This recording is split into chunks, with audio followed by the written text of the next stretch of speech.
No Viva Saúde de hoje, a gente vai falar dos riscos causados pelo uso de telas e redes sociais. Não sai daí, o Viva Saúde já está no ar.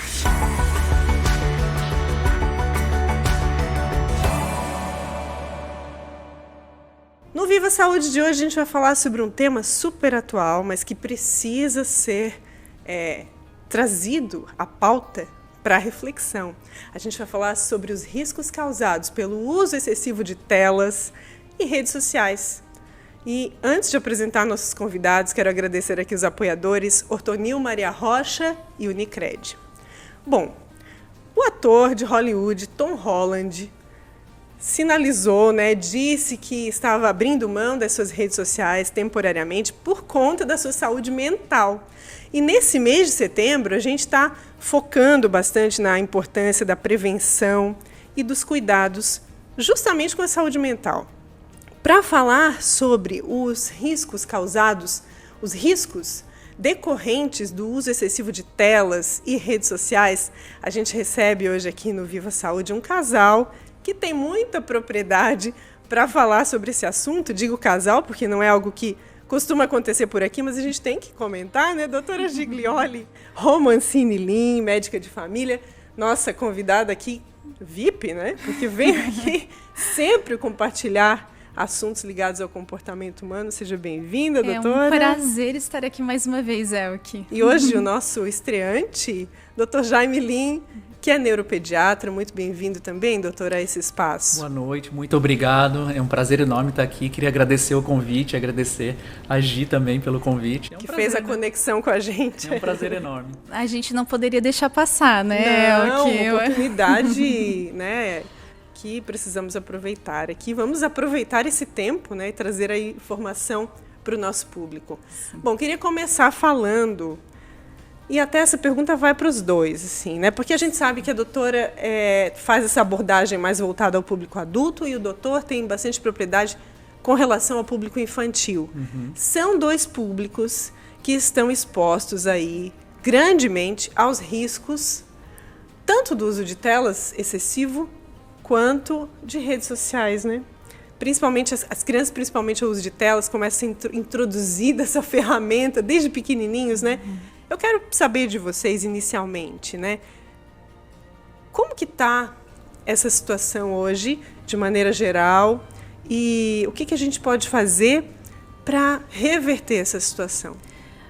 O que as telas, elas estão inseridas independente da faixa etária e parece ser um caminho sem volta mesmo. Talvez o que nós precisemos aprender é manejar, é gerir o tempo de exposição a elas, No consultório hoje, e foi muito bem lembrado tu falares do Setembro Amarelo, que conscientiza a respeito da saúde mental, porque hoje uma das principais causas de ansiedade, depressão, está associado, vinculado mesmo que indiretamente à exposição às telas, seja pela quantidade de informações a que nós somos submetidos todo o tempo, ou seja até mesmo porque acaba gerando algum transtorno dismórfico corporal, algum transtorno alimentar, quando, por exemplo, essa comparação aí com celebridades, com modelos, com aquele padrão de beleza atual está associado, Então, um caminho sem volta, mas precisamos aprender a minimizar esse efeito danoso. O que a gente pode fazer, doutor, para voltar? Eu concordo, as telas hoje em dia são onipresentes, assim, A Sociedade Americana de Pediatria, ela diz que crianças abaixo de 2 anos de idade, teoricamente, não deveriam ter nenhum contato com nenhum tipo de tela. Mas a gente sabe por estudos que 75% das crianças têm o primeiro contato com telas antes dos 6 meses, Então, antes, dos 6 meses de idade, as crianças já estão diariamente lidando, então, com telas o dia todo. E isso ao longo da vida, chegando na adolescência, que é onde começou a nossa conversa hoje, E falando em saúde mental, claro, as telas e as redes sociais, que foi o tema do início da conversa, elas mudam o nosso filtro de vida, Ou você acaba se diminuindo muito sua autoestima porque as pessoas postam nas redes sociais uma vida virtualmente perfeita, ou você acaba recebendo muitos likes, muita bajulação, e esse é um outro filtro também muito danoso. Você acaba tendo uma vida muito autocentrada, né? Você acaba achando que tem uma vida muito centrada no seu eu mesmo, né? Então, de um jeito ou de outro, parece que não é adequado. Então, não é só o uso excessivo das telas, é um uso inadequado das telas, né? Isso envolve, claro, essa questão comportamental, mas a doutora mencionou algo que é essa questão do organismo mesmo, né? Até da própria alimentação, o impacto que isso tem nos hábitos de vida, né? Na qualidade de vida a partir dos hábitos positivos e negativos, né? Exatamente. Se a gente for falar do impacto com relação à saúde física, a gente já começa falando de miopia. A prevalência de miopia nos últimos anos aumentou em 40% na população pediátrica.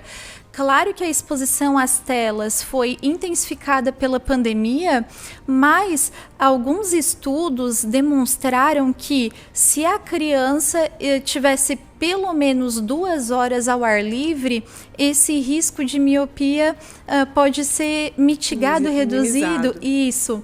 Então, não só com relação à miopia, a exposição à radiação, né, à luz, efeito lesões a nível de pele. Sono especialmente, luz azul aí impedindo a nossa adequada produção de melatonina, né, que permite com que a gente tenha um ciclo de sono mais regular. E aí, sem dúvida, quanto mais tempo a gente passa na frente da tecnologia, menos a gente se movimenta. Então, sedentarismo, o fato de muitas vezes comer olhando para a tela, aquilo pode inibir um pouco a sensação de saciedade, então às vezes extrapola porque nem está sentindo aquele alimento. Enfim, com relação à saúde física, a gente poderia ter um podcast inteiro. Tem uma lista enorme, né? De riscos, de problemas, né? Quando a gente fala das gerações anteriores, a gente pensa assim, as crianças pensam como que vocês sobreviviam sem telas, né? E a gente muito bem, né? Vivia muito bem, né? Obrigada, né? Quando a gente fala da geração anterior ou das gerações anteriores, né? E se tu fores perguntar para uma criança, né? Ou comentar com uma criança como era, eles vão falar, olha, não sei como vocês sobreviveram a isso, né? Mas nós vivíamos muito bem, obrigada, né?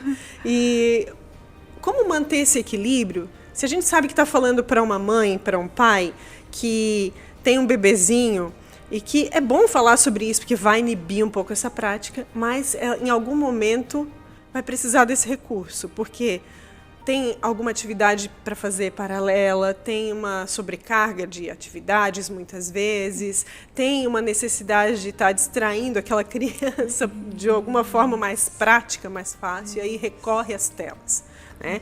O que fazer para trazer esse equilíbrio, na opinião de vocês, da geração anterior, né, que brincava de outra maneira, que vivia de outra maneira, que os pais trabalhavam também, mas que tinham que equilibrar essa prática, com a geração de hoje? É bem interessante essa sua pergunta, porque ela pode ser destrinchada assim, em várias partes, assim, né? Então, quando a gente começa a falar assim, em relação às telas, o que bem tu pontuaste, assim, a respeito do fato de as mães usarem as telas como um efeito calmante, para elas poderem fazer as atividades domésticas, muitas vezes para as distrações também, enquanto a mãe janta com o pai, para que a criança fique um pouco mais quieta. Então, hoje em dia, as telas têm sido um suporte assim para muitos pais, né? E os pais às vezes se sentem tranquilos porque eles dizem que estão deixando as crianças com programas educativos e tudo mais. Então esse é um primeiro ponto, né? A gente se engana quando acha que esses programas educativos são realmente educativos, né? Porque não existe nada que substitua a aprendizagem ao vivo.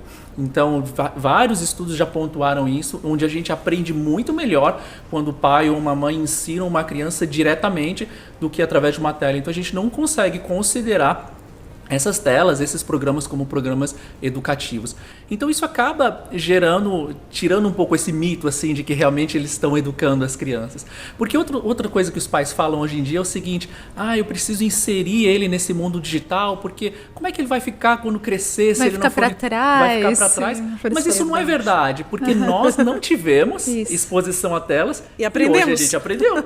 A gente consegue pagar essas contas por Pix, meu pai tem Facebook, meu pai tem 81 anos, acabou de fazer e tem página no Instagram e logicamente não tinha nada disso antes. Então as pessoas conseguem sim aprender, elas não vão ficar órfãs digitais, nem vão ficar desamparadas. Não vão ficar analfabetas digitais. Inclusive, aí tentando responder a sua pergunta, seu último trechinho como a gente pode fazer para voltar atrás e equilibrar de uma forma um pouco mais saudável?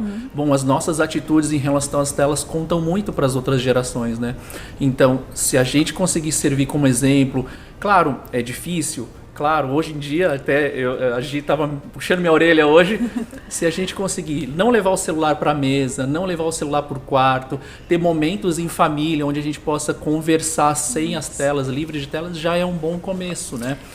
Eu estava até lendo esse livro muito interessante, Sabedoria Digital para a Família, e ele dá alguns exemplos de evitar que existam telas, por exemplo, na sala de estar, num ambiente em que a família se reúne, em permitir, por exemplo, uma mesa que possa fazer trabalhos manuais, artesanato, tentar estimular um instrumento musical, levar para cozinhar junto. Tudo isso vai criando experiências e, sem dúvida, acrescenta em muito aquele momento que muitas vezes a gente fica passivamente exposto à tela, inclusive deixando a tela de fundo, né, Jaime? Eu acho que isso é um ponto importante. As nossas atitudes contam bastante. Existe um estudo muito interessante, para não dizer engraçado, né? Perguntaram para vários pais, em 1 hora que você passa com seus filhos, quanto tempo você perde nas suas próprias telas, né? Em média de 20 minutos. Então, em média, de cada hora que os pais deveriam estar lá brincando com os filhos num parque ou levando ele para fazer alguma atividade ao ar livre, 20 minutos são os pais tirando foto para postar no Instagram, respondendo no WhatsApp. É interessante mesmo. Às vezes a gente leva nossos sobrinhos para passear num parque e a gente vê os pais falando: filho, tem que ficar longe de tela, vai brincar. Enquanto eles ficam nos bancos. Exemplo, né? Eles ficam nos bancos conversando, usando o celular. Então. É verdade. Doutora, chega muita gente no consultório admitindo que tem problema com redes sociais, ou isso é algo velado assim e negado, inclusive, pelo paciente? Na prática é algo velado mesmo, mas a gente percebe que indiretamente elas estão muito associadas, especialmente naquela conversa que nós tivemos com relação a transtorno de ansiedade e até mesmo insônia, etc., por conta desse estresse crônico, né? E aí a gente tenta destrinchar um pouco a rotina e ver que as telas estão presentes na maior parte do tempo. Então a gente tem levado o celular para a cama, a gente tem consumido nos tempos em que a gente acha que está descansando o cérebro, que nada, a gente só está se sobrecarregando de informações, né? E a gente está fazendo um descanso, uma espécie de descanso de uma forma muito passiva, não está relaxando da maneira como deveria relaxar. E eu até acho interessante o Jaime comentar a respeito daquele hábito também que a gente tem de ligar a televisão e deixar ela de fundo, às vezes colocar no mudo e deixar aí... como se fosse uma pessoa ali, né? Como se fosse um uma cenário, presença ali, né? Isso também afeta bastante a comunicação interpessoal e até a aprendizagem, né, Jaime? Isso é muito ruim, né? O que a gente chama de televisão de fundo são quando os pais eles chegam em casa e a primeira coisa que fazem é ligar na televisão sem se preocupar com o programa que está sendo passado, sem se preocupar se a faixa etária do programa é adequada para os filhos, para estarem na mesma sala, né? Então essa televisão de fundo interrompe muito a interação entre os pais, né? A interação espontânea entre pais e filhos. Talvez por isso exista um reflexo num atraso maior na aquisição da fala que a gente tem observado em crianças. As crianças estão demorando um pouco mais para falar. Inclusive o CDC, que é o Centro de Controle de Doenças dos Estados Unidos, ele postergou, ele dizia que a idade que uma criança deveria falar 50 palavras, que antes era 2 anos, agora é 2 anos e 6 meses. Então eles admitem que está sendo um pouco mais levado adiante, né? Então isso é uma coisa que preocupa bastante, né? Então, tem essa associação direta? 6 às vezes, telas? né? Crianças que iniciam contato com as telas antes dos 2 anos de idade por mais de 2 horas por dia têm um risco 6 vezes maior de atraso na fala. Nossa! Né? Então isso é um dado que existe já. Interessante, né? É porque isso é meio genérico mesmo, assim, a gente percebe por conta dos relatos das mães. Né? O teu filho fala, o que ele fala? O meu está falando menos coisa menos palavras, né? Do que há 10 anos atrás uma criança da mesma idade falava. Porque a gente aprende a falar com os pais. Né? É curioso isso, é bem curioso. E os pais muitas vezes não se dão conta da responsabilidade, né? Esse é o risco também, né? Esse é o risco. A gente teria que ser muito mais intencional ao se assistir um programa de televisão, se de fato vai ter esse momento, porque isso é natural do ambiente familiar, mas reservar um tempo específico para saber mesmo o que vocês farão naquele momento, o que assistirão, muitas vezes interagir com a própria criança ali no momento em que está sendo exibido o programa. Isso, sem dúvida, acrescenta muito mais que uma exposição meramente passiva e não intencional. Talvez pela rotina, que ficou mais intenso, o tempo mais curto, nada justifica aqui, né? Mas é muito mais fácil, né? Expor a tela, muitas vezes, né? E diz que tem ocorrido uma dificuldade de ensinar frustração para as crianças, não sei se o Jaime já leu a respeito, mas porque antes nós tínhamos que elaborar melhor as frustrações.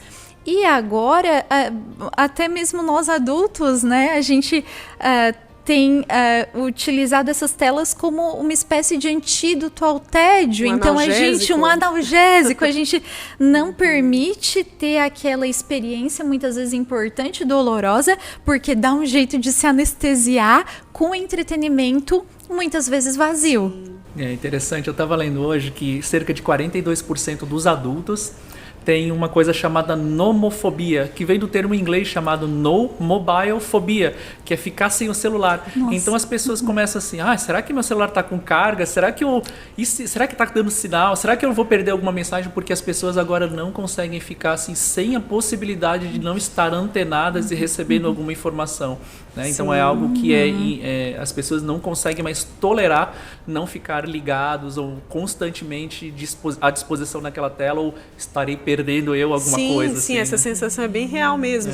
Na pandemia, onde se migrou muito quando se migrou muito para o home office e a necessidade de estabelecer essa comunicação de uma maneira diferente via WhatsApp, enfim, outros canais, os problemas comportamentais, ao mesmo tempo em que isso veio como solução, como alternativa para quem não conseguia estar presencial, surgiram problemas que não existiam. Por exemplo, essa necessidade, esse receio de ficar offline. Com relação à população adulta, talvez um dos grandes impactos foi a dificuldade de separar o ambiente de trabalho, o home office, das atividades de lazer. Então, muitas pessoas se sobrecarregaram muito com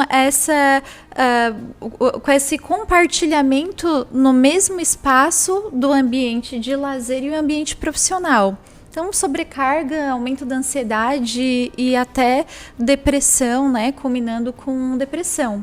Isso se estendeu até o momento atual ou foi pontual? Não, muitas pessoas ainda estão sofrendo com isso. E ainda estão nesse formato. Muitas empresas se readequaram para migrarem também para esse formato de home office. E é muito difícil mudarmos comportamentos, então imagino que isso esteja se estendendo, é difícil. E com relação às crianças, imagino que... em relação às crianças, a resposta para essa pergunta é um grande depende. Acho que é como é tudo, né? Então, para as crianças que já tinham um diagnóstico, por exemplo, crianças que tinham transtorno de déficit de atenção e hiperatividade, por exemplo, ter aulas online foi algo péssimo, né? Porque o nosso grau de atenção diminui muito quando a gente tem aulas online, né? As crianças ficam com várias telas abertas, várias coisas ao mesmo tempo, isso distrai muito, então elas desligam as câmeras, então ficam muito distraídas, então isso prejudicou muito as crianças que já tinham diagnóstico de transtorno de déficit de atenção, por exemplo. Crianças com diagnóstico de transtorno do espectro autista também foram muito prejudicadas pela pandemia, porque perderam acompanhamento, né? E a gente sabe que perder consultas, perder terapia causa uma regressão muito grande assim, nas crianças que já vinham bem sendo tratadas, né? E claro, a gente tem estudos mostrando que o fato de você ter exposto as crianças a maior número de telas, ficarem mais presas em casa, com menos interação social e contato social, aumentou a agressividade, aumentou a agitação e tudo mais. Mas porque depende também das nossas atitudes em relação aos eletrônicos e às telas. Alguns estudos mostram, por outro lado, que alguns pais que conseguiram manejar bem esse ambiente online, conseguiram, por exemplo, se retirar para um lugar mais afastado, se organizar e se disciplinar, eles relataram que tiveram mais tempo com os filhos, conseguiram se organizar, conseguiram ficar mais tempo com os filhos e foi algo positivo. Então depende muito da gente, na verdade, né? Sim.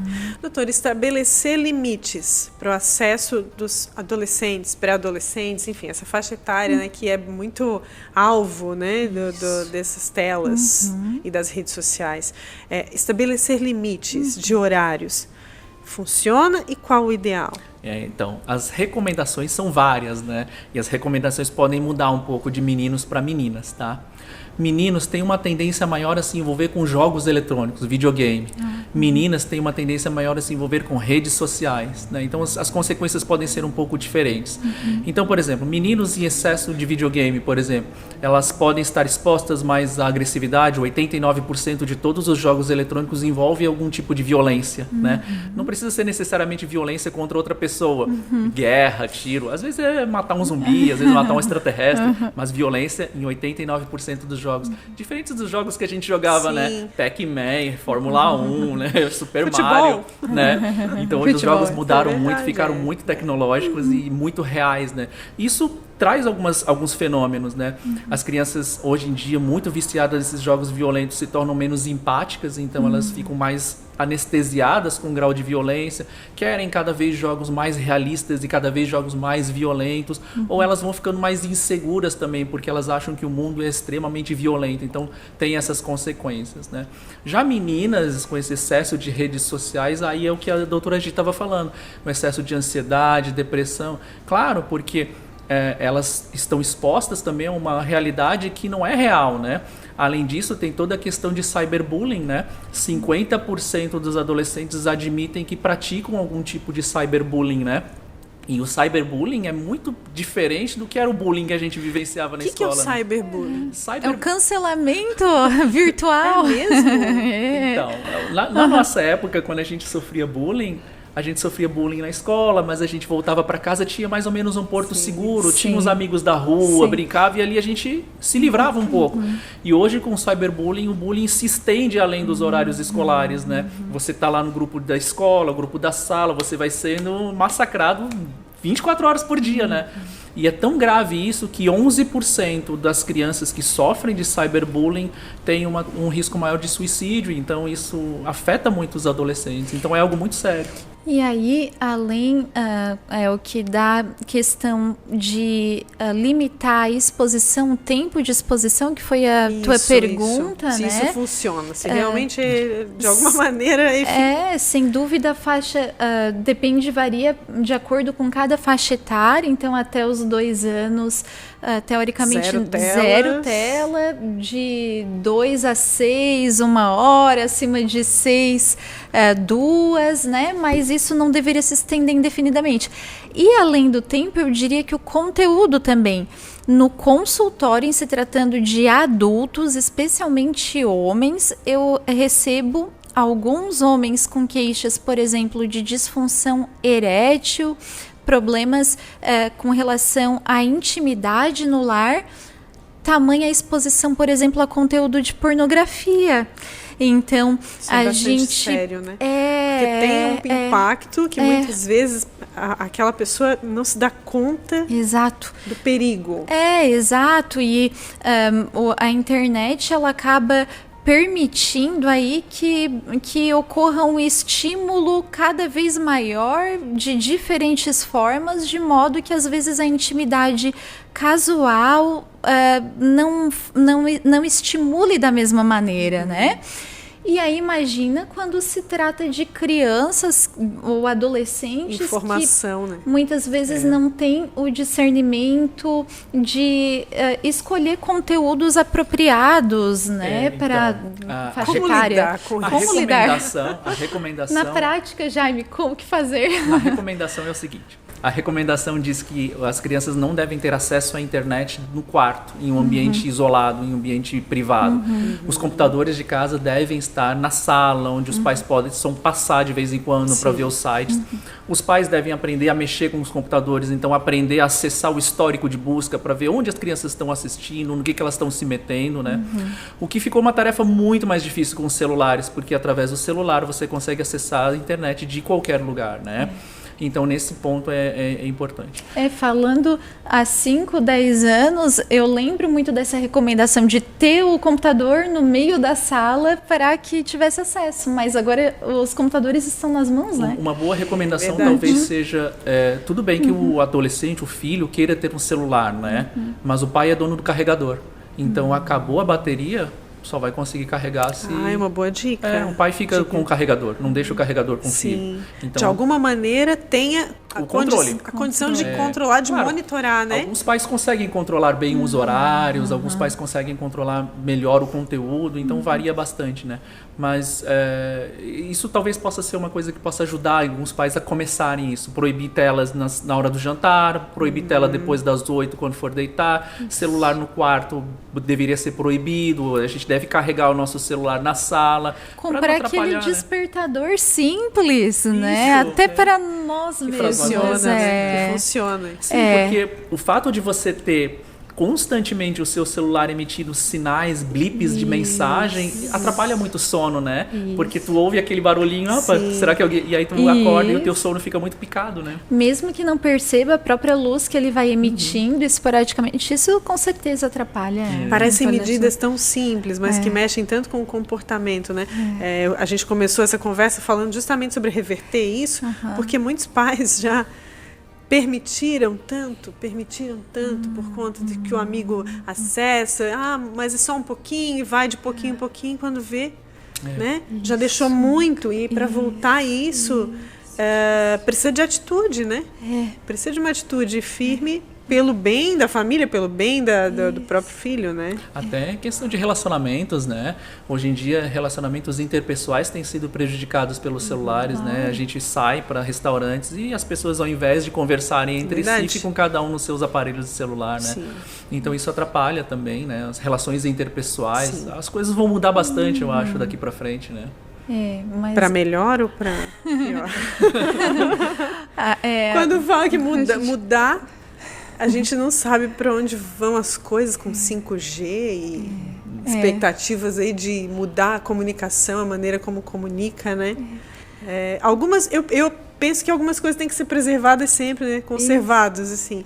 Mas a gente tem que avançar à medida que também consegue segurar, né? E mais do que nunca a gente vai precisar ser mais disciplinado, como a gente disse, mais intencional nas nossas exposições e especialmente propiciar momentos ao ar livre, momentos, né, doutora?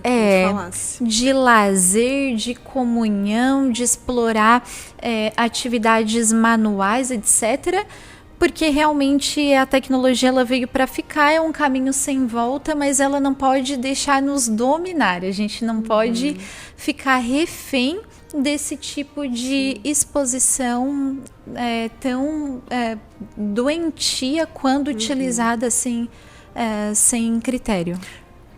É porque, desculpa te interromper. Não, imagina.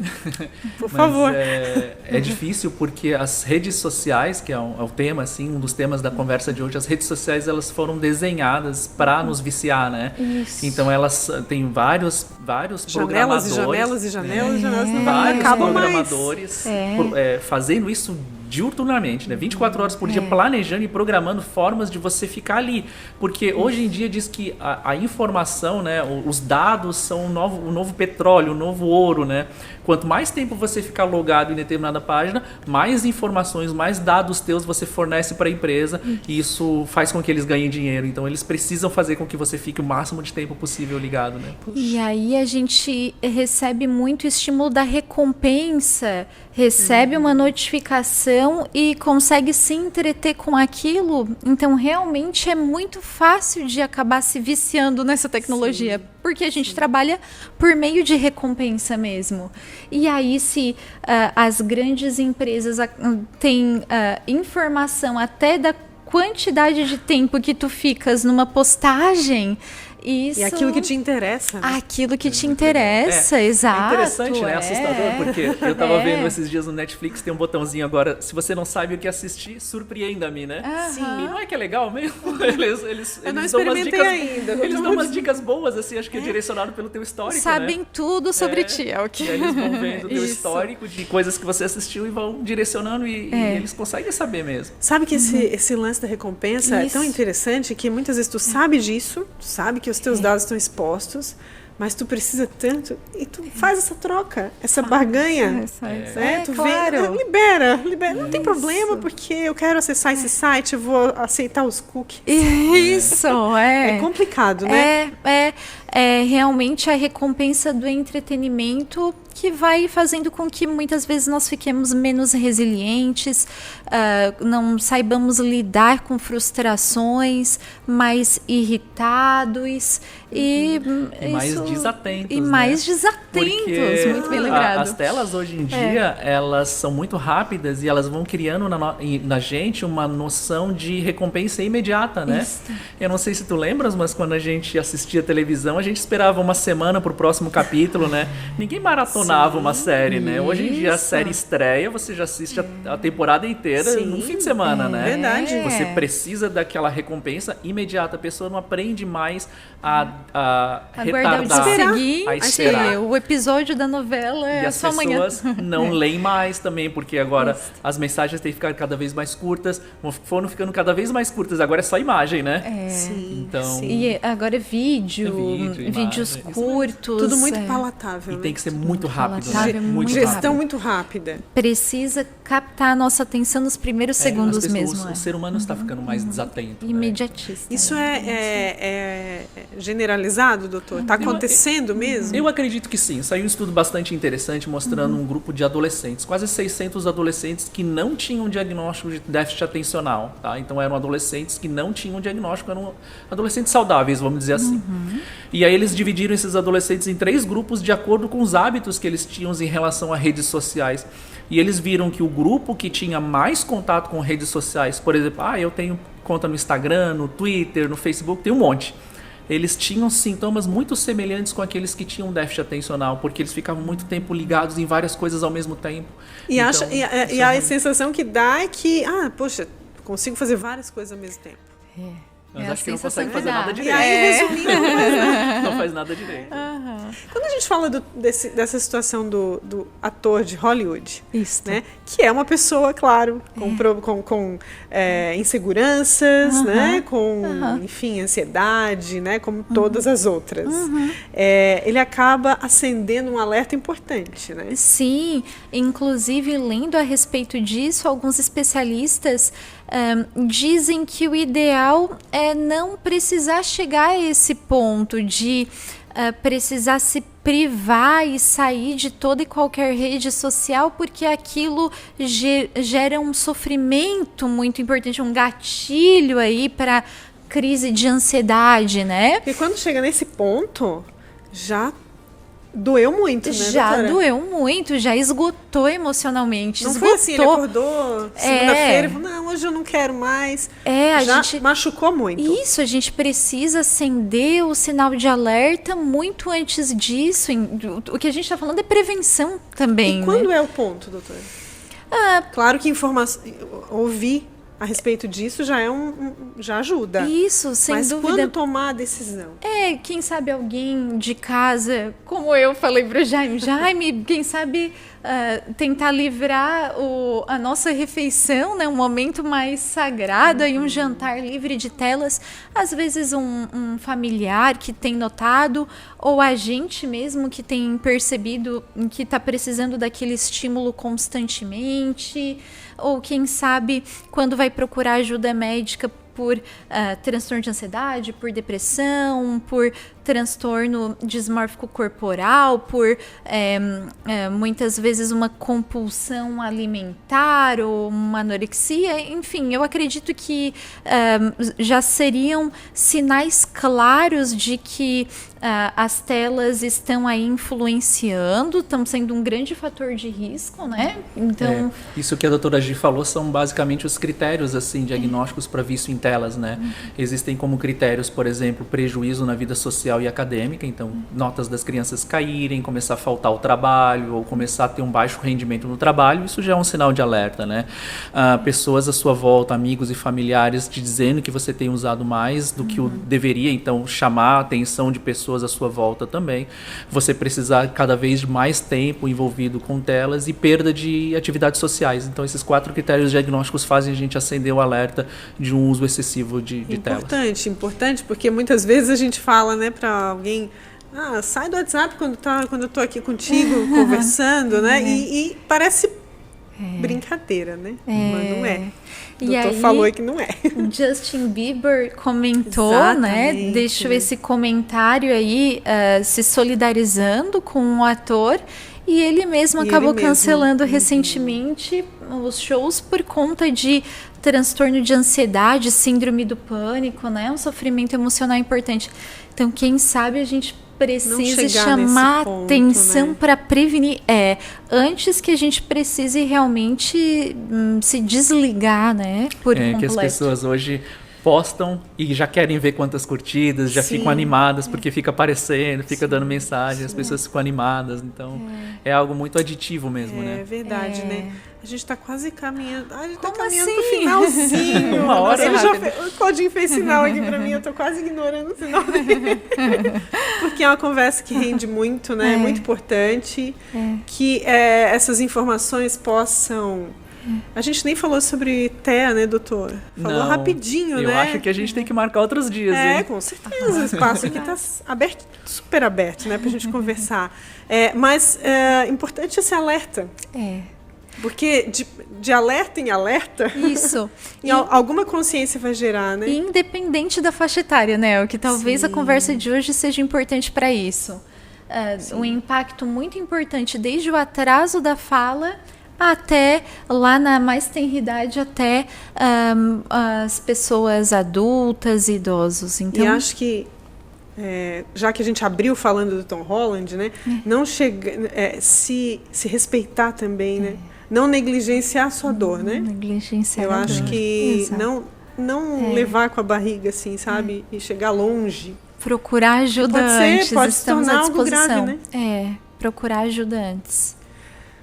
Doutora Giglioli, doutor Jaime, um prazer ter vocês aqui, que esse espaço possa ser esse canal, né, e com certeza esse canal de informação aí para mudar também as pessoas para que elas tenham uma vida com mais qualidade. Muito obrigada pela presença de vocês, sempre bem-vindos aqui. Obrigada mais uma vez, é um prazer. Foi um prazer, agradeço muito, obrigado. A gente agradece também a sua audiência e eu tenho certeza que você gostou dessa conversa. Alguma luzinha acendeu, né? Porque redes sociais aí a gente tem acesso, todos nós temos acesso. Muito obrigada pela sua audiência. Até a próxima edição do Viva Saúde. Antes da gente se despedir de fato, quero agradecer aqui Ortonil, Maria Rocha e Unicred. Até a próxima edição.